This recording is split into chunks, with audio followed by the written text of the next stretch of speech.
નમસ્કાર, આપનું હાર્દિક સ્વાગત છે એજ્યુકેશન ગુજરાતી ચેનલમાં. આજે આપણે ધોરણ 7માના સંસ્કૃત વિષયનો ત્રીજો પાઠ સુભાષતાની આ પાઠનું સ્વાધ્યાયપતિનું સંપૂર્ણ સોલ્યુશન વિડીયો માધ્યમ શીખવાનું છે. ચેનલ પર નવા આવી ચેનલ સબસ્ક્રાઈબ કરો, વિડીયોમાં લાઈક શેર કરી દો.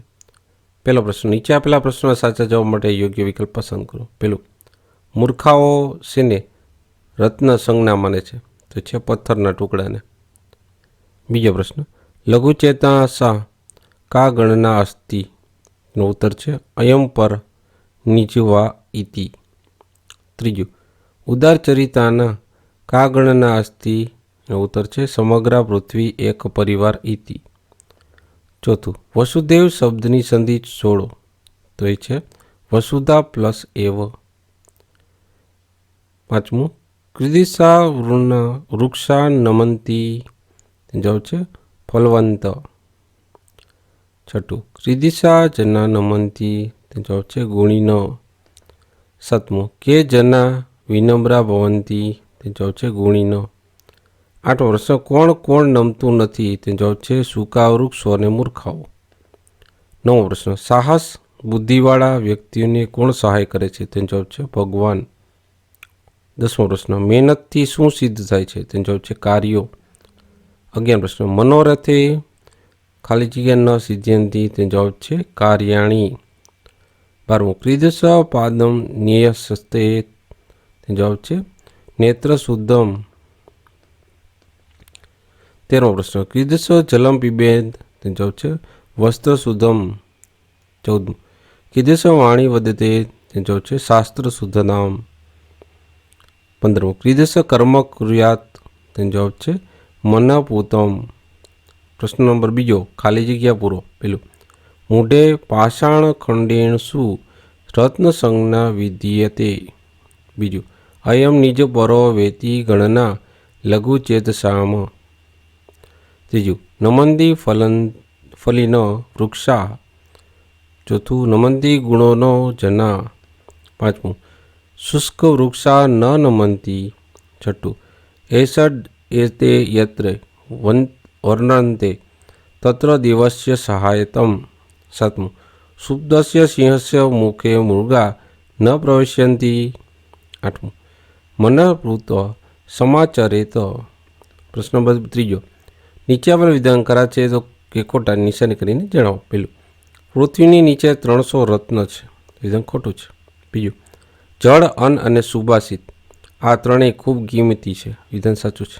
ત્રીજું, સુભાષિતોનો રત્નમાં સમાવેશ થતો નથી. વિધાન ખોટું છે. ચોથું, સંકુચિત મનવાળા પૃથ્વીને જ કુટુંબ માને છે. વિધાન ખોટું છે. પાંચમું, વિશાળ હૃદયવાળા પુરુષો કાયમ સૌનું ભલું કરે છે. વિધાન સાચું છે. છઠ્ઠું, નબળા માણસો નમે છે. વિધાન ખોટું છે.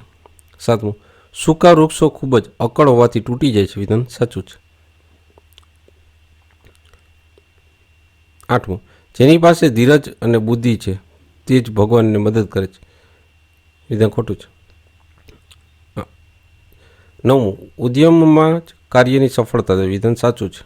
10મું, સિંહને પશુઓનો શિકાર કરવા જવું પડે છે. વિધાન સાચું છે. 11મું, વસ્ત્રથી ગાળેલું પગલું મૂકવું જોઈએ. વિધાન ખોટું છે. 12મું, ચોખ્ખું પાણી હોય તો જ પી શકાય. વિધાન સાચું છે. 13મું, શાસ્ત્રોથી સાંભળેલી વાણી બોલવી જોઈએ. વિધાન ખોટું છે. 14મું, દ્રષ્ટિથી શુદ્ધ કરેલું કર્મ કરવું જોઈએ. વિધાન ખોટું છે. ચોથું, નીચે આપેલ પ્રશ્નોના ગુજરાતીમાં ઉત્તર આપો. પહેલું, પૃથ્વી પર કયા કયા રત્નો છે? તે જવાબ છે પૃથ્વી પર જળ, અન્ન અને સુભાષિત આ 3 રત્નો જ છે. બીજો પ્રશ્ન, મૂર્ખાઓ વડે રત્ન સંજ્ઞા એવું નામ કોને અપાય છે? તે જવાબ છે મૂર્ખાઓ વડે પથ્થરના ટુકડાને રત્ન સંજ્ઞા એવું નામ અપાય છે. ત્રીજો પ્રશ્ન, પૃથ્વીને પરિવાર કોણ માને છે? તે જવાબ છે પૃથ્વીને વિશાળ હૃદયવાળો પરિવાર માને છે. ચોથો પ્રશ્ન, કયા કયા 6 ગુણવાળા વ્યક્તિને દેવ સહાય કરે છે? તો જવાબ છે ઉદ્યમ, સાહસ, ધીરજ, બુદ્ધિ, શક્તિ અને પરાક્રમ આ 6 ગુણવાળા વ્યક્તિને દેવ સહાય કરે છે. પાંચમો પ્રશ્ન, દેવોની સહાય કોણ પામે છે? તે જવાબ છે જેનામાં ઉદ્યમ, સાહસ, ધીરજ, બુદ્ધિ, શક્તિ અને પરાક્રમ હોય તે પુરુષને દેવોની સહાય પામે છે. છઠ્ઠો પ્રશ્ન શેનાથી કાર્ય સિદ્ધ થાય છે? તેનો જવાબ છે મહેનતથી કાર્ય સિદ્ધ થાય છે. સાતમો પ્રશ્ન સુતેલા સિંહના મુખમાં કોણ પ્રવેશતું નથી? તેનો જવાબ છે સુતેલા સિંહના મુખમાં પ્રાણીઓ પ્રવેશતા નથી. આઠમો પ્રશ્ન કેવું પગલું મૂકવું જોઈએ? તો જવાબ છે આંખોથી પવિત્ર કરેલું પગલું મૂકવું જોઈએ. નવમો પ્રશ્ન કેવું પાણી પીવું જોઈએ? તેનો જવાબ છે વસ્ત્રથી ગાળેલું પાણી પીવું જોઈએ. દસમું કેવી વાણી ઉચ્ચારવી જોઈએ? તેનો જવાબ છે શાસ્ત્રથી શુદ્ધ કરેલી વાણી ઉચ્ચારવી જોઈએ. 11મું કેવું આચરણ કરવું જોઈએ? તેનો જવાબ છે મનથી પવિત્ર કરેલું આચરણ કરવું જોઈએ. પાંચમો પ્રશ્ન નીચે આપેલા પ્રશ્નોના સંસ્કૃતમાં ઉત્તર આપો. પેલું પૃથ્વીયામ કતિ રત્નાની સંતિ? તેનો જવાબ છે પૃથ્વીયામ ત્રીણી રત્નાની સંતિ. બીજો પ્રશ્ન કેમ કદાચન ન નમસ્તી મૂર્ખાન શુષ્ક વૃક્ષા ચ કદાચન ન નમંતી? ત્રીજો પ્રશ્ન દેવસ્ય સહાયમ કમ લભતે? તેનો જવાબ છે યસ્મિન ઉદ્યમ સાહસમ ધૈર્યમ બુદ્ધિ શક્તિ પરાક્રમ ચ વર્તન્તે સ પુરુષ દેવસ્ય સહાયમ લભતે. ચોથો પ્રશ્ન કાર્યાણી કેમ સિદ્ધ્યંતી? તેનો જવાબ છે કાર્યાણી ઉદ્યમેન સિદ્ધ્યંતી. પાંચમો પ્રશ્ન કેમ કાર્યાણી સિદ્ધ્યંતી? તેનો જવાબ ઉદ્યમેન કાર્યાણી સિદ્ધ્યંતી. છઠ્ઠો પ્રશ્ન કીદૃશ જલમ પીબત? તેનો જવાબ છે વસ્ત્રપૂતમ જલમ પીબત. સાતમો કીદૃશી વાણી વેદતમ? તેનો જવાબ શાસ્ત્રાણપૂર્ણ વાણી વેદતમ. પ્રશ્ન છઠ્ઠો કૌંસમાં આપેલા શબ્દો વડે ઉદાહરણમાં બતાવ્યા પ્રમાણે વાક્ય બને બોલાવો. તેનું છે રાજ્યમેવ કુટુંબકમ ગ્રામ એવમ કુટુંબકમ રાષ્ટ્રમેવ કુટુંબકમ. સાતમો પ્રશ્ન કૌંસમાં આપેલા શબ્દોનો ઉપયોગ કરી ઉદાહરણમાં બતાવ્યા પ્રમાણે વાક્ય બનાવી બોલો અને લખો. યત્ર ધર્મ તત્ર વિજય યત્ર ક્રોધ તત્ર વિનાશ યત્ર સિદ્ધિ તત્ર શાંતિ યત્ર ન્યાયસત્ય પૂજ્યંતે તત્ર રમણ દેવતા યત્ર સ્વચ્છતા તત્ર પ્રભુતા. પ્રશ્ન 8 ઉદાહરણમાં બતાવ્યા પ્રમાણેના રૂપો બનાવો. વાનરઃ વાનરસ્ય શુકઃ શુકસ્ય પર્વત પર્વતસ્ય પુત્ર પુત્રસ્ય શંકરઃ શંકરસ્ય તારક તારકસ્ય મૂષકઃ મૂષકસ્ય કપોત કપોતસ્ય ગજ ગજસ્ય મયુરઃ મયુરસ્ય. પ્રશ્ન નંબર 9 ઉદાહરણમાં બતાવ્યા પ્રમાણેના ક્રિયાપદ પરિવર્તન કરો. ચર ઉપરથી ચરંતે લીખ ઉપરથી લિખંતે પટ ઉપરથી પઠંતે દૃશ્ય ઉપરથી પશ્યંતે વદ ઉપરથી વદતે વદત. 10મો પ્રશ્ન ઉદાહરણમાં બતાવ્યા પ્રમાણે ક્રિયાપદ પરિવર્તન કરો.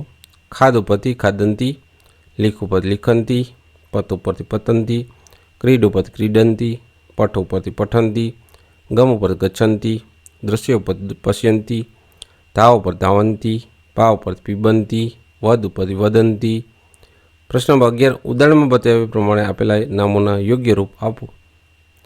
મયુર ઉપર મયુરાહ દેવ ઉપર દેવાહ મૂર્ખ ઉપરથી મૂર્ખા મૃગ ઉપરથી મૃગા દંત ઉપર દંતા પર્વત ઉપર પર્વતા પુરુષ ઉપરથી પુરુષા તારક ઉપરથી તારકા.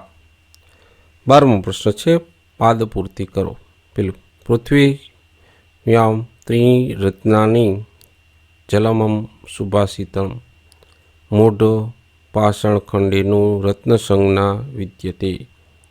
બીજું ઉદ્યમ સાહસ્ય ધૈર્ય બુદ્ધિ શક્તિ પરાક્રમ ષડતે યત્ર વર્તન્તે તત્ર દેવ સહાયકૃત.